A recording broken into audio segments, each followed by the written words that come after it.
welcome to Full Throttle on Unprecedented TV, the show that lifts the bonnet and rummages around inside to find out what things are affecting British drivers. This week we're joined by financial expert and founder of MoneyMagpie.com, Jasmine Birtles. Jasmine is here to break down the fallout from Rachel Reeves' latest budget. We'll start with what it means for motorists, then widen out to explain how the budget and net zero policies are affecting households across the UK. So buckle up, it's Full Throttle. Whether you're a commuter, a parent, or just someone trying to make sense of the rising costs that we're currently enduring, this episode is packed with insights. Jasmine will guide us through the hidden impacts on everyday drivers, as well as the bigger picture for British finances and net zero measures. So, ladies and gentlemen, here's Jasmine. Hello. Hello, Jasmine. Welcome. Thanks for joining us. Thank you. Okay, so do you want to just say a little bit about yourself and Money Magpie before we get into the guts of the program? Yeah, absolutely. Now with MoneyMagpie.com, it's been going for a few years now. It's been going for 15 years, can you believe? Wow. And it covers all aspects of personal finance, but particularly now we're focusing on investing because I and my whole team, we're all very concerned about our lack of investment in this country. And so this is something we're doing in a big way at the moment. If you go to moneymagpie.com, you can sign up to the newsletters totally free. And we do have an investing newsletter. And we're particularly aiming at people who know they ought to invest, but don't. And that's, I think, about 95% of the adults in this country. Most of us know we ought to invest, but we're not doing it because we don't know where to start, frankly. Yeah, and I think certainly we're much better investing on our own behalf than letting Rachel Reeves invest it in government projects that are all going to crash and burn. Yeah, and this it's a very good point because one of the things not her finest hour, really not her finest hour. No. But there's a really big problem that we have in this country and across the West, which is the mounting number of older people that we have, older people who are taking the state pension and the reducing number of younger working people who can support them. And I want to make this clear because I have to say it took me a while to realize this fact. And I was pretty shocked when it sort of dawned on me. When we put money into national insurance, when you're working and some of your salary goes into national insurance, that gives you the right to have a state pension. Now, I always assumed, when I first started working, that there was this sort of little pot of money, that all the money I put in was put into a pot for me for later on, and that would pay my pension. No, not at all. It's a Ponzi scheme. The money goes straight out to pay for the older people. And that means that you need a lot of people working to be able to pay that and then later on be paid for yourself. Because basically when we retire, there's nothing. There is no pot. We just have to hope the working people do it. Absolutely, Jasmine. The way things are going, I mean, my background is in manufacturing industry. The industry that I was involved in was titanium pigments, which is a huge energy consumer because the most efficient process for making it uses an oxygen plasma, so huge temperatures, magnetic fields to contain the plasma to actually create the reaction that creates the pigment. And that factory has gone into receivership, been sold to the Chinese. Yeah. On the northeast coast, sort of 15 miles from where I live. And the owner originally, which was originally an ICI company, has gone through a series of owners, including Huntsman Group, Venator, and now it's Billion, which is some Chinese company. And of course, the policies adopted by Mad Ed Miliband are just making things worse. Yes, of course, that's very true. But so what you're saying is that there are fewer people working, fewer jobs, fewer. This is a big problem that we have, and so the thing is that what I would like to see from the government is a series of incentives and educational processes and products that will enable and encourage people to invest for themselves. because literally there isn't going to be the money in the future. I mean, there isn't really the money now. This is why we've got such an enormous debt. We're spending 120 billion pounds a year on interest payments alone on our national debt. And this is just getting bigger because, current government is borrowing and borrowing. And if we're going to meet the triple lock, there's going to be a huge amount of more of borrowing, and we just can't do it. So people need to invest for themselves. And this budget, apart from the ISA element, that was quite clever, I think, sort of trying to encourage people out of cash ISAs into stocks and shares ISAs, which I approve of. Apart from that, there was nothing. In fact, the salary sacrifice element will put people off. It stops people putting so much money ahead for their future. So this is bad news for the future. We need to get people investing. I did something on this on Instagram. My Instagram, by the way, Jasmine Birtles. Come and follow me. Thank you. Let's just slip that in. Just really noticed. And I did something, I talk quite a lot about the fact that we have a crisis with the state pension. And I had somebody from Austria who commented and said, in Austria, they don't have a problem because everybody's invested for themselves. They've been doing it for decades. They've got good pensions. They've got good investments. So the state pension's it's what it should be, which is just an extra. Yes, absolutely. But I mean, the key thing is you have to have an industry or industries for young people to go into. And our industrial base is just being decimated. And well, I agree. Not just the prime manufacturing; it's the supplier support industries that help those industries to flourish. The areas that benefited from the recent budget were either those that are out of work or the public sector. Now, the public sector doesn't make anything; it's a public servant. So, well, exactly. It's a tricky one. This is Labour, this is socialist policies, is big government, lots of borrowing, and the rich will pay, which doesn't work. But I tell you what, I've just done a podcast. It's going out on Monday on my YouTube channel, Money Magpie Finance. Did you see how I slipped that in? Did you?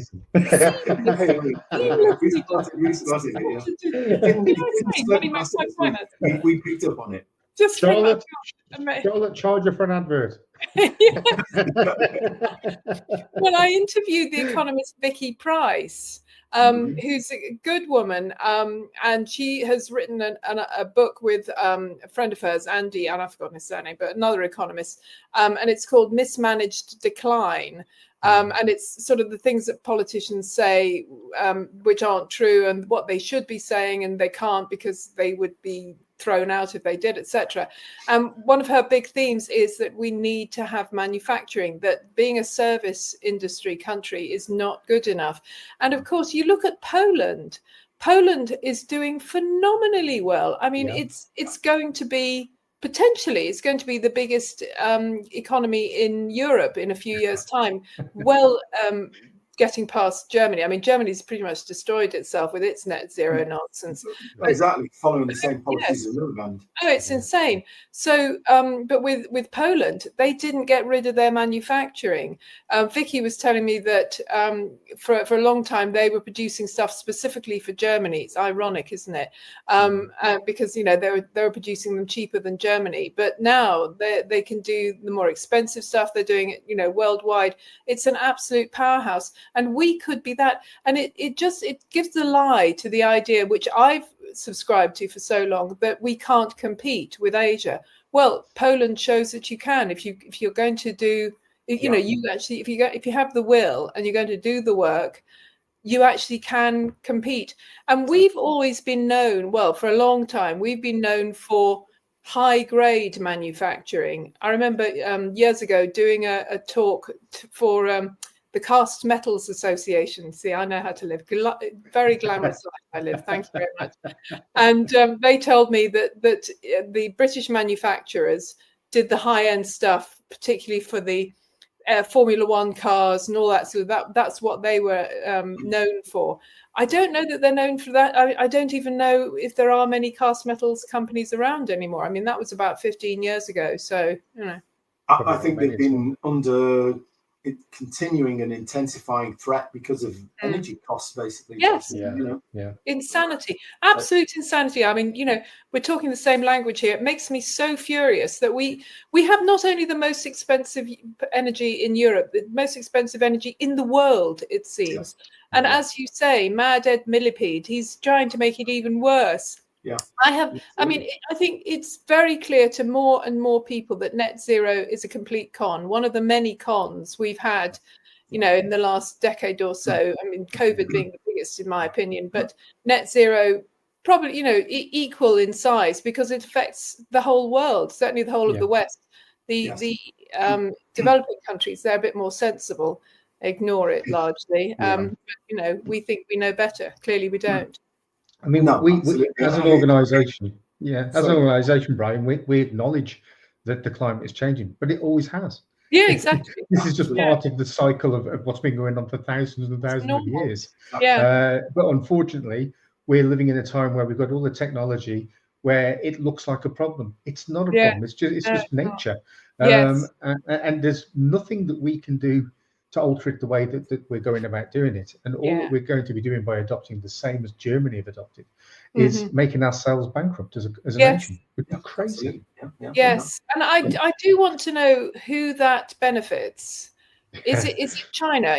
Because is the long-term plan, and as you know, China has very long-term plans. Is the long-term plan to just come into the European countries and buy them up cheap? Literally, that's well, and certainly the things that they're doing with electric cars. I mean, they're selling all of these vehicles at a loss in order to actually drive European manufacturers out of business, and the EU is helping them with its stupid policies on internal combustion engine vehicles. And the Chinese are just great. Okay, we can take the losses because there's 1.2 billion of us, and we can spread it out, and we control the economy anyway, totally, the Chinese. And they're just decimating the European car industry and European manufacturing industry. And until we wise up and start actually using the energy resources that we've got in the North Sea, leveraging them to maximize our access to cheap energy, we're going to keep falling behind. Absolutely. And it did make me laugh, I have to say. I'm sorry to all the EV drivers, but when Rachel Reeves announced that pay-per-mile tax on EV drivers, I thought, that's so typical. It's what they did with diesel drivers, wasn't it? It said, everyone has to have... They hook you on something and then they tax you. It's like a rope-a-dope. Yes, rope-a-dope. Yes, gosh. Absolutely. And I mean, even that's not necessary, because if you think about it, you fill a car with fuel, whether it's diesel or petrol. Well, an electric car's the same. You're just replenishing the energy that's stored in the battery. So all you need to do, and all electric cars are smart, all of the energy grid is now pretty much smart. And when you connect to it, the car automatically identifies itself to the grid as an electric car. And so all that needs to be is the mandate that the energy provided to the battery of the car is charged out at a commensurate rate with a diesel or petrol vehicle. Easy peasy, no paper mile. Infrastructure's all there, nothing else you need to do. Simples, as the guy says on the Crazy. But of course, no, they also, and again, it fits in with the sort of socialist, command control, want to know exactly what you're doing, where you're going. That's what they want the paper mile for. They're not bothered really about the energy aspects. It's a command and control thing. Well, I always say smart. If you see smart anything, it means prison. So smartphone is prison phone. Smart cities, prison cities, definitely. Smart motorways. Nightmare motorways. What? I mean, are they still doing smart motorways? Because they're not supposed to be, but they seem to be doing it on the sly. I mean, the accident figures.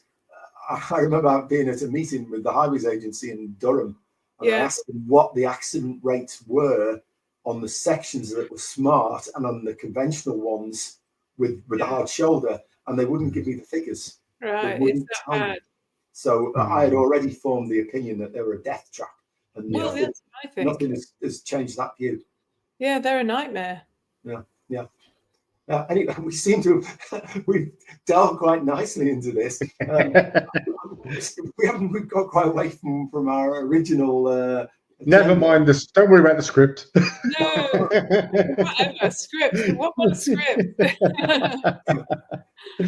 Yeah. Well, what I mean, but I'm trying to get back to the script. I'm sorry. Go on. What are the headline takeaways from the budget that you think really are going to affect road users? Well, Apart from I'll the tell EV. you, yeah, I'm going to be a politician here and not answer your question, but then just to be helpful, because you see, the moment you mention the budget, I so this sort of mental twitch because what I'm thinking at the moment, I'm so cross. I've been giving that woman the benefit of the doubt. I can't tell you, Rachel from accounts, and apparently it's misogynist to say that, but what the heck, I'm a woman. But I've been saying for ages that she and Keir Starmer both know that they ought to make cuts and that they need to promote growth, but they're being stopped by their backbenchers. But this time, hearing over the weekend that she straight out lied. I mean, all right, she's a politician, fine, you expect them to lie, but not to that extent. That the idea that there's this huge black hole, and it turns out no, there isn't a black hole. In fact, she's got a little bit of surplus. I mean, about 5 billion, wasn't it? It was about 5, yes, I think. about 4 or 5 billion, and this has been known since September. And she's been on television, she's been on the Financial Times, going, "Oh yeah, it's terrible. We're really going to have to do all this." Yeah. Literally, I think we need a new budget. We need a new party. We need a new chancellor.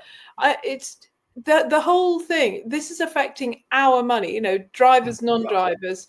It's affecting our money. We are spending a whole load more money, being taken for a ride for a whole load more money, unnecessarily, totally unnecessarily. And so it's time we had a new budget. So that's my number one thing, for drivers and non-drivers.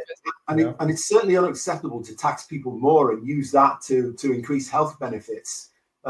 Yes. To the detriment of everybody else. Because what we need is an efficiently run health service. The problem with it at the moment is it's a black hole. Yeah. And a lot of the funding that goes into it is to pay gold-plated pensions for the top management. Yes. And we need to take an axe to the top management, take them out. Yeah. Absolutely. And replace them with efficient managers and manage them efficiently.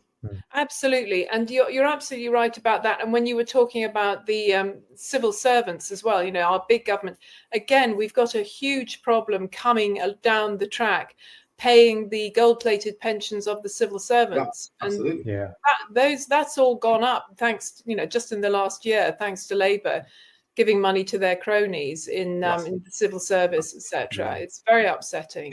Yeah, and it's really, really annoying because at one stage, civil service was arguing, no, well, we need our good pensions because we're paid less than manufacturing industry. They've decimated manufacturing industry and incomes in manufacturing industry. Mm-hmm. So they've got better income and better pensions now. Yeah, exactly. We're all paying for it. Yes, and they're not doing the work. I mean, anytime you go into a council, you know just how little they're working. There's nobody there after 5 o'clock. They've all absolutely gone. Nobody does overtime. They don't work extra. They just do the absolute minimum that they have to do. I know I've been dealing with councils quite a lot myself recently. So okay. I'm chuckling because I don't think Brian even knows this, but many, many years ago, my first job was with the civil service, and I was a civil servant for the best part of 4 years. As an admin assistant, working for the Ministry of Defence in Shropshire. And I would say that there was probably 4 people to every one job. So in other words, it was overstaffed by at least 3 people. Yeah. And we had a clocking in system, and you could be as much as a day and a half over at the end of the clocking in period, which is monthly. So people would, like you say, they'd come in at 10, they'd have 2 hours for lunch, go home at 4. And they'd do that for a couple of weeks. Then they'd have such a deficit that they'd have to stay there from 7:30 in the morning till 6 at night. But because there's nobody about, they would do very little. So it was the most unproductive organisation I've ever worked for. I'm sure, yes. And we're all paying, as you said, we're all paying for it. I apologise if you see a cat tail, by the way. We've been promised a guest appearance, and we still what Paul just said proves that phrase from Ronald Reagan. The worst thing you can hear is I'm from the government and I'm here to help you. Exactly. Yes, it's totally true. Yeah, so it's a bad thing. I think that the biggest thing to come out of the budget for me was that everything that they said they were going to do, they didn't. Yes. Every sort of promise that they made that they weren't going to raise taxes, they went against that. So for me, if they've got in on a mandate of doing things a certain way and they've not lived up to that, then they've got into government on false pretenses. Yeah. And for me, we don't need a new budget. We need a new general election. Yeah, that's because what people are saying. it should be cancelled. Yes. If they've lied, they've cancelled Yes. it, as far as I'm Well, concerned. I mean, I don't know about you, but I've never known a government to be so unpopular so fast. I mean, weeks. It took weeks for them to happen, which is extraordinary. And much of it is to do with communication. You know, they are appalling. Apart from anything else, most of the cabinet sound like they need a really good nose blow. Have you noticed? They're all talking like this. There's two things. They're all very nasal, but also instead of saying the word to, I'm going to, it's I'm going to. They just say and you listen out for it. There's so many of them that do it. Reeves does it all the time. Yeah, that's a funny one. But yes, I agree, because and I've been saying from this pretty much the get-go that they're not going to get past 2026. Nigel Farage is saying 2027, but I mean, who knows? I think the Reform Party, although they're riding really high in the polls, that they need extra time to get themselves together, because you know they need MPs and they need people who are not swivel-eyed loonies, and that's quite hard, I think, in politics. And this is one of the problems with the Labour Party. They've got so many MPs who've got in that there's quite a high quotient of nonsense there. I mean, real rubbish. People with no experience of anything much at all. You know, sort of nursery school teachers and whatever. And this potentially could be the same with Reform. They could have, you know, goodness knows who, your weird next door neighbour who's managed to get in. So, I think the positive a worry, but it's certainly true that there's they've got such a huge majority, and the hard left is really driving. Yes, Starmer won't stand up to the hard left, nor will Reeves. And they don't seem to understand basic economics. That if you spend a lot more than you earn, and you're in debt, and the debt is mounting, and you can't even, you're ending up financing the repayments of debt, and you're not growing. Ultimately, somebody will call in the chips, and then you're really in the brown. Well, exactly. And my feeling, to be honest, is that that is going to happen, and it's going to be at that point that whoever is in power is going to be able to say, right, look, seriously, there is no money, that we can't borrow anymore, there is no money, we are going to have to make cuts. And at that point, there are going to be some really nasty decisions to be made.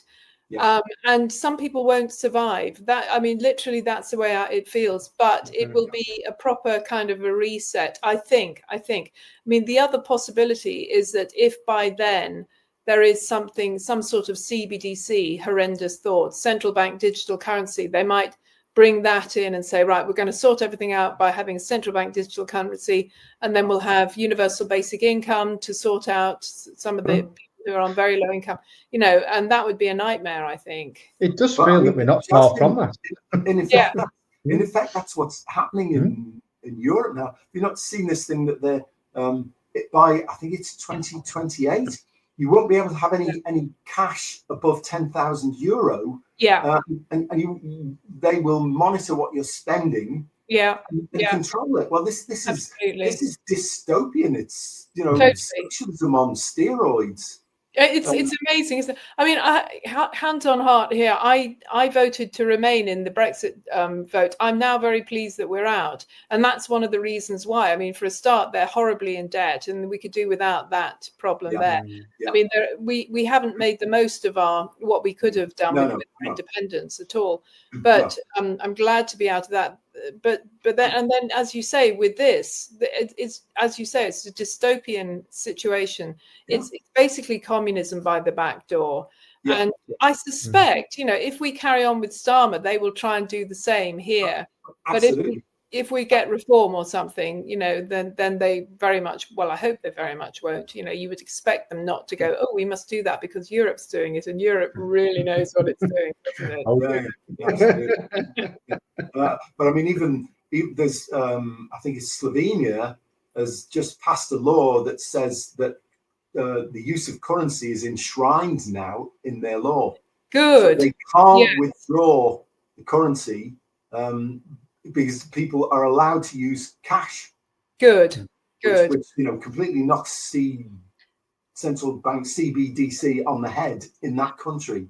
And it is a cultural thing. I mean, in this country, we are using cash, not nearly as much as we used to, but there are huge swathes of country, particularly where country areas where they are.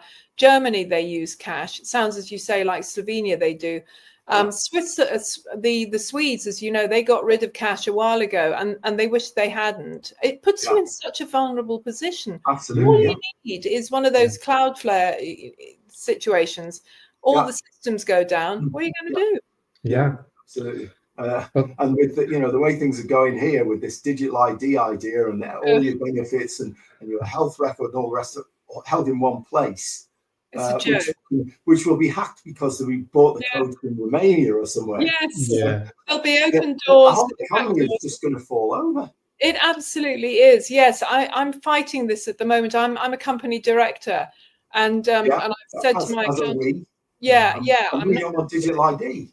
No, exactly. Those very sorts of reasons. Yes, this one login nonsense is just digital ID by the back door, as you say, and we have to fight it because, as you say, there are big organizations, there's whole countries, governments, I'm assuming with the World Economic Forum, etc., behind them saying we've got to do this. But we, the people, we can say no. And all we need is about, just sort of, actually, we only need about 6% to change things around. Yeah. I mean, it's not that long ago that we had GDPR brought in. Now, you'd have thought this goes completely against that. Yes, good point. It's ridiculous. But I don't know. A strange nation. But it's funny, at the start of the conversation, Jasmine, you were talking about national insurance contributions. And the way you were talking about it, I've never thought about it in this context before. It sounds like a pyramid scheme. Yes, exactly that. Of course, at the time it was brought in, the working population was very large. People didn't live until their 80s. Most people were dying in the 50s and 60s. So they envisaged that there's always going to be more people to pay in to today's pensioners. Well, than the pension bill is going to be. But of course, things have changed dramatically since then. Well, you had a three-class society back then, didn't you? You had upper, middle, and working, and now you've got the not working class as well, and that's where the problem is. And the not working class is proliferating. And the way that it's been encouraged in the last budget as well, Yes, I'm patron of a debt charity, and I was speaking to one of the debt advisors back in April because, we had all those huge bill rises at about sort of 8 things that went up a lot. And I said to him, how are your clients coping? And he said, well, we certainly do have some clients who are really struggling, and this is going to make it much harder for them. But he said, what I'm seeing now is that we've got a 2-tier benefit system. We've got those who are struggling, who are working, quite often, working parents, they're doing their best, they're not managing. And then he said, you got people like, he had somebody just recently, this single parent, she's got 6 kids. She's getting 66 grand in benefits, plus all the freebies, free school meals, etc., still in debt because she wasn't managing her money properly. Another one, 5 kids, she's getting 55 grand a year, that sort of thing.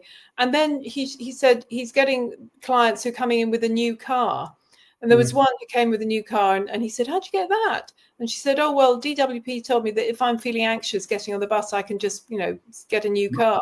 So on the PIP system. And so, there's people who are saying, oh, yeah, I'm feeling anxious because of my acne. Someone said she felt anxious going on the bus because she's got an inverted nipple.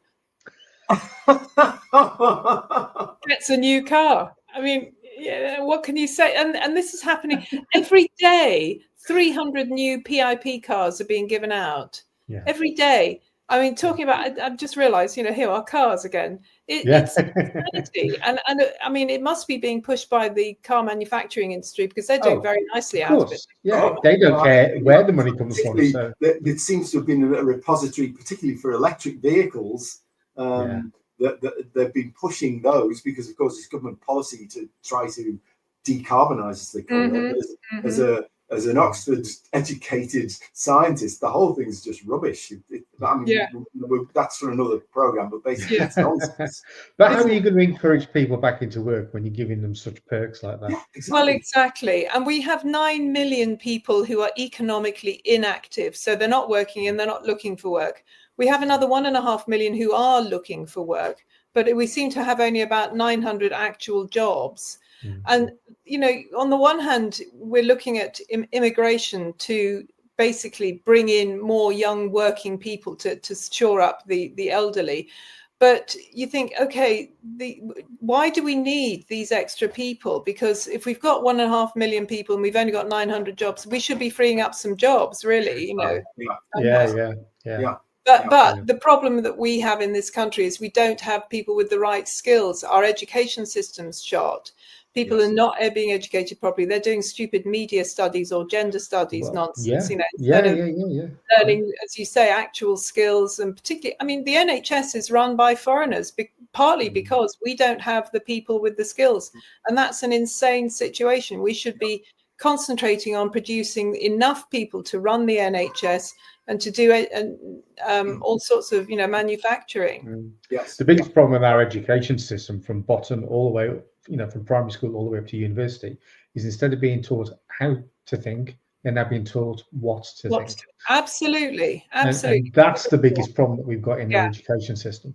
Absolutely. It's I mean, I went to Cambridge and I'm appalled, and I've told my college how appalled I am at the brainwashing that's going on there. Yes, Cambridge and Oxford, yeah. I think they're the worst. Cambridge, Oxford, Imperial, LSE, those I think are the absolute worst for brainwashing. Yeah, absolutely. And I mean, those universities, and I was Oxford, you were Cambridge. I was Wolverhampton. Absolutely, and UCL as well as another one. They're the ones who produced this ridiculous absolute zero document from UK flyers, and with the chart that shows no commercial flying, no commercial sea freight, no airports, no cruises, and you know, had to change your feeding habits. You know, so you sort of eat cockroach pate or whatever it is. And what were they smoking when they wrote that? No, goodness knows. Yeah. Insane. Oh dear. So in terms of what is there anything else from the budget, Jasmine, that really stood out to you, that you thought this needs to stop, this needs to change straight away? Well, you know, the 2-child cap, that was, I'm quite thinking both ways on this, because on the one hand, it's encouraging the single parents with 6 kids, you know, that I do not want to encourage that at all. This is destroying our society. But on the other hand, we need to encourage birth. I mean, I've not done my duty. I've not had kids, and I feel bad now. You know, I used to feel quite smug about it. Now I feel really bad because we need more children. We need more kids. Yeah. I mean, because we're not as a country, we're not producing. I think the level 2 roughly to break even, but we're well below that. I have a feeling it's about 1.4 children per family, and that includes immigrant families. And as you know, immigrant families tend to produce more children. So if you take them away, it'll be about 1 and 1. And you look at Japan, and Japan is kind of what we are becoming. Now, Japan didn't allow any immigration, and they have people who are living a long time, and they have our debt to GDP ratio is 100%, which is a nightmare. Theirs is 260%. Really? Defies gravity, doesn't it? I mean, their borrowing costs have been pretty low. They're beginning to go up a bit higher now, but there are issues happening. In fact, on my podcast, Money Magpie Finance YouTube, just slip that in. Yeah. Okay, we got it. I interviewed Nick Hubble from South Bank Investment recently, and he lives in Japan, and he was saying about that there are various things that are happening in Japan. People are selling their assets. Japan has invested a lot across the globe, and it looks like they're starting to liquidate these, which can have a knock-on effect on various other economies, including ours. Yeah. But there's only so far that you can go with this constant borrowing, and Japan, as I say, is a really good example of what potentially could happen to us if we don't sort things out, and we're not sorting things out. No, we're doing quite the opposite. I'm not sure if Reform will sort it out, because their economic ideas seem to be quite socialist, some of them anyway. It's quite surprising. So I think until they're in power and they see the figures, if you listen to Liam Halligan or somebody like that, we are in really dire straits, and the government and the Labour Party doesn't seem to realise that if you're in a hole, the last thing you should be doing is digging it deeper by spending more and taxing more. You need to tax less and spend less. To turn this thing around. And as you say, it's going to be very painful when it happens, but ultimately at some point it will happen. It will. Yeah, it's going to have to. Yeah, you can't keep defying gravity and expect to stay afloat. No. Were you surprised, Jasmine, that the cash ISA got reduced to just 12,000? Because there were talks of 4,000 at one point, I believe. Well, true. I mean, to be honest, the whole budget was better than I expected. I mean, me too. I'm spitting blood now about being lied to, but at the time, I did a reel, Jasmine Birtles on TikTok, Jasmine Birtles on Instagram. Saying this is a lot better. She pulled it out of the bag. Good for her. She's kept the bond markets happy, and that's a whole other world of pain. Bond markets, and also kept the backbenchers happy. But I did think that the cash ISA thing. I mean, bringing it down to 12,000. I kind of understand it. I mean, I've spent much of my career going, stop putting your money in cash, put it in stocks and shares, put it in stocks and shares. And of course, when ISAs first started, and certainly with the ones before, PEPs, wasn't it? It was basically that you could put more into stocks and shares than you could into cash. And I thought it was a bad idea to increase the amount of cash that you could do. Clever, I thought, to say that over 65s could have the full cash, because that is, to be fair, that is helpful for the over 65s. But I think that the whole budget was much gentler. Maybe they did it on purpose, saying we're going to have huge tax rises. Well, and there's so many hairs running all over the place that nobody really knew what was going to happen. Totally. I don't think they're that clever, to be honest. That's a very good point. Yeah, no, absolutely. It's just, they're really not that clever, are they? I think overall, the thing that disappoints me the most about this government is that it really squashes aspiration. Yes, everybody should be entitled to the state pension if they've worked all their life and they've got the full stamp, as people used to call it. They should be entitled to get the old age pension. Now, what's been hinted at a number of times over the last few years is that if you've got a private pension and you've got X amount of money, well, then you're not going to get all of the state pension. You've gone out of your way to save that money to top that up. That should be taken away from you. I find that absolutely, and I think that's going to happen. That's the most likely scenario. I think is that it's going to be means tested. And when it was first introduced in, what was it, something like 1910 or something, right at the beginning of the 1900s, it was for men over 70 or 75 in good standing with the public, who were in very dire straits. So that was all it was for. It was a very limited, and then it gradually increased and to this huge behemoth. I say it's a behemoth. It costs us 124 billion pounds a year to pay it, which we can't afford. I mean, that was 2024. It's probably about 130 billion now. But we still have the lowest state pension payments in Europe by about 5%. It really is the lowest. So even with the triple lock, which we can't afford as a nation, even with that, They do manage to grab it back though, Jasmine, because like as I've experienced myself with my father, he had an accident. He ended up in social care, and basically the amount that cost per year was ridiculous. You're talking 85,000 pound in a very average sort of care home, and he was 5 years in there, so basically wiped out everything that he'd ever worked for.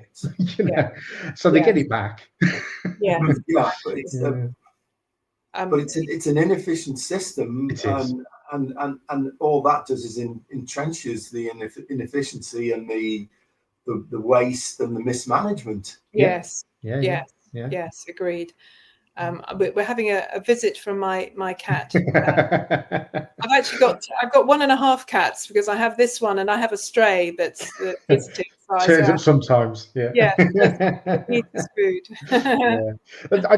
I'd seen a few things over the last few months as well, Jasmine, about stocks and shares, of which I've got one, saying that we're due any time now a crash of some sort. Yes, that's been said for a while, and it is getting the calls are getting louder, particularly when people like Michael Burry from The Big Short.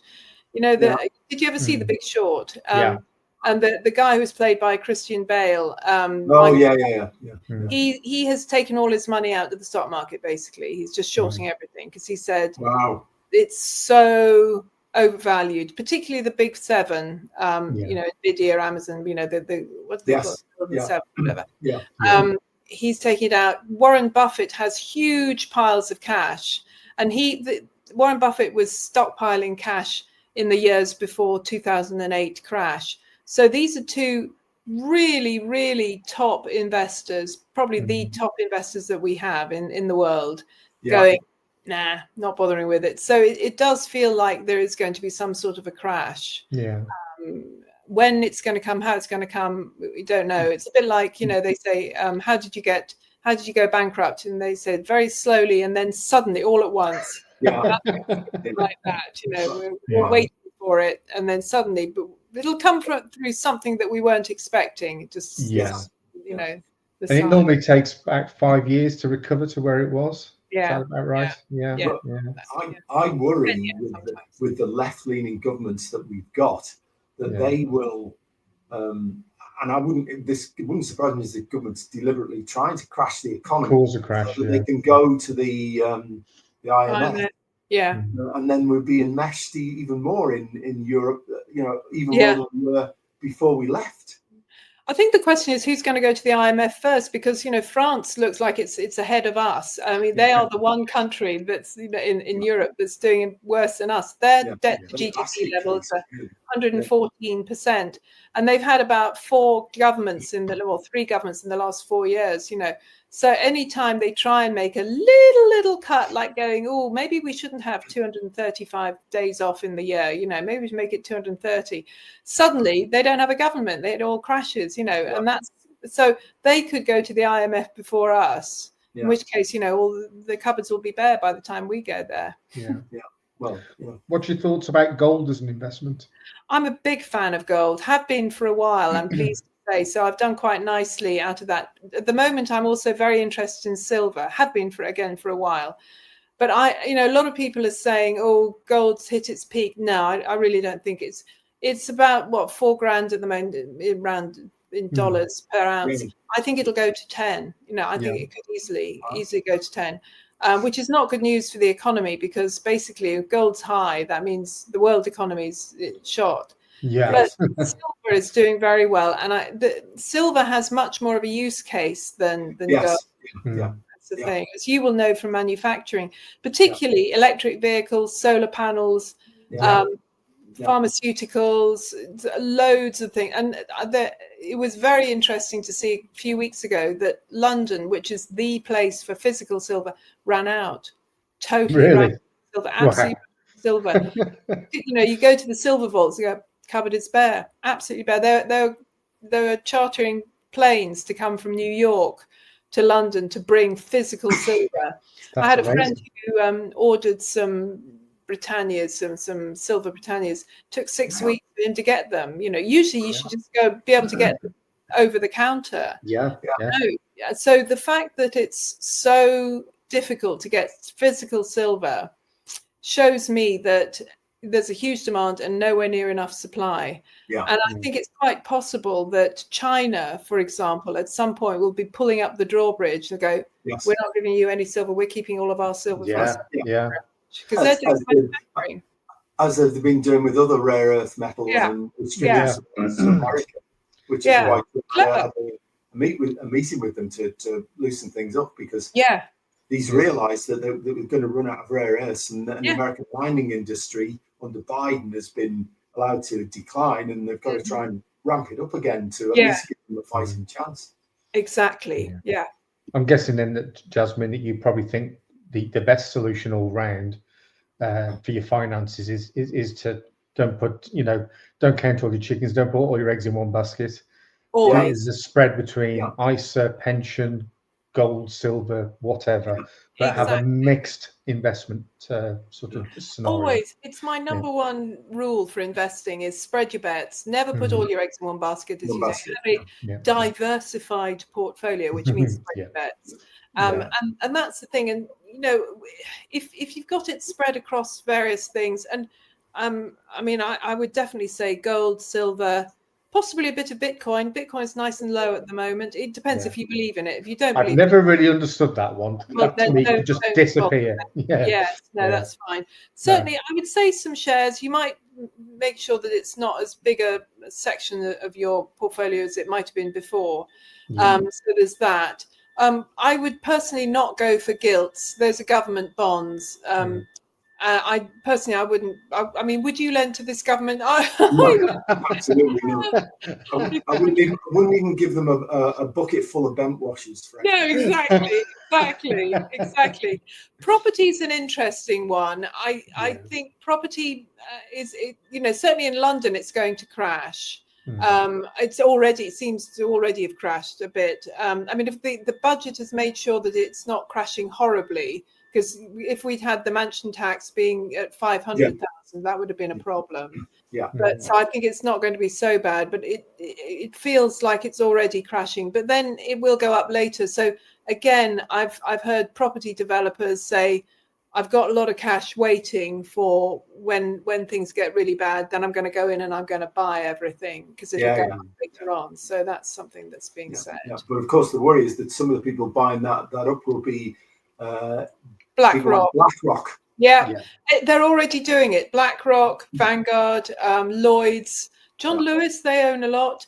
And this is the sad thing, that you're getting rid of the individual exactly. And we're the sort of nation of home owning citizens that Thatcher tried to create. They're dismantling it. They are dismantling. And there was one guy I was watching, he's very much a property developer, and he said if somebody like the Duke of Westminster or Richard Branson went out and bought 600 properties in one go, there'd be an absolute uproar. But because it's some faceless company that nobody's heard, not even BlackRock, there are companies that we haven't heard of.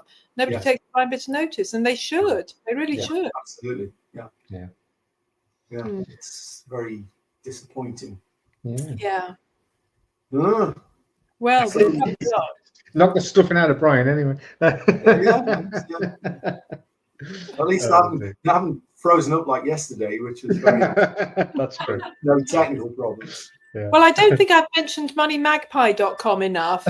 And then on Twitter, I'm Jasmine. Cool hat. I am just Jasmine with an E. That's me. And then Instagram and TikTok. I'm going to have to cover your lens up with your hand, Brian, and pull it away. I'm going to have to go in a minute. In fact, I'm going to have to go just quick. Do you mind if I answer the door? No, you go for it. Thank you. Sorry.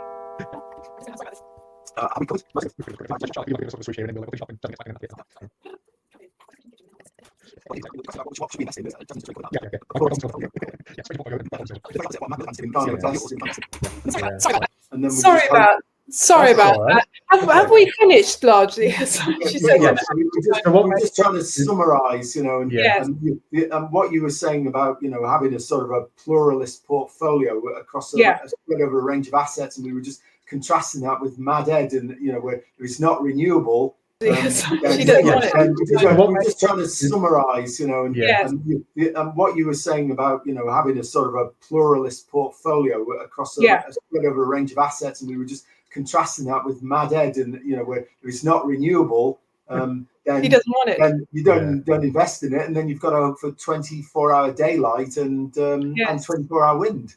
Right. And actually, one tip I have, and this has been the case for a while now, is that if you're looking to invest in some companies that are likely to do well, go for the things that Ed Miliband doesn't go for. Yes. Go for, oil and gas. Yes. Mining companies. That's the area you need to look at. I'm going to put all my money into fracking. Far more likely to dig us out of a hole than Ed Miliband. Absolutely.